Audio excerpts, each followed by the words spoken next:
Malvern Preparatory School, we say Malvern Prep, is a school that has been in existence since 1842. Malvern's mission is something that's very, very special to me. We encapsulate it with 3 words: truth, unity, and love.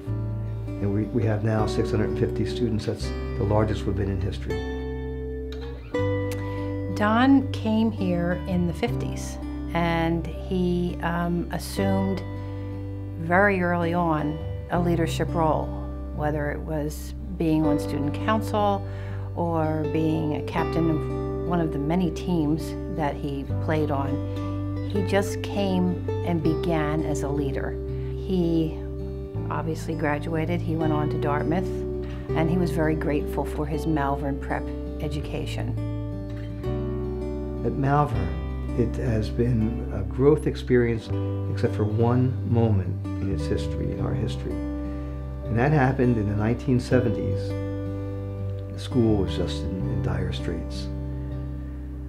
So in the mid-1970s, Don O'Neill returned to Malvern. There was a decision as to whether the school would continue or not. And the vote, it passed by one person, that the school would stay open. And that's when Don, in order to right the ship, formalized the Board of Trustees, began a development committee, and formalized the Alumni Association. And they were the things that began the process of giving, began the process of input from the Malvern family.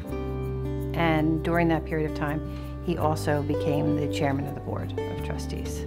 Then he left the board for many years, but never left Malvern. He was always here. I mean, here's a guy who had thousands of other things to do, but there he was, sleeves rolled up, just to make sure that this school survived. And not only once we got over that survival period, not just that we survived, but that we would grow, we would mature. Don did come back. The state of athletics, we were probably the shabbiest school in the Interact when it came to athletics. And although we had great fields, but it was the buildings that really were not adequate any longer.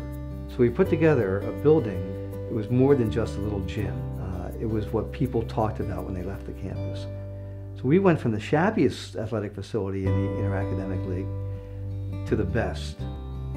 His sons didn't even go to Malvern because they didn't live here, but he wanted to further the opportunities for the boys at Malvern Prep.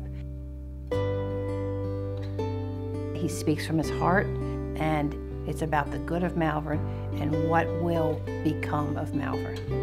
I can't think of anyone who did as much for a school, a Catholic school, an independent school, as Don O'Neill did for Malvern Prep. He's my hero, plain and simple. He's my hero. And heroes, I guess, deserve awards.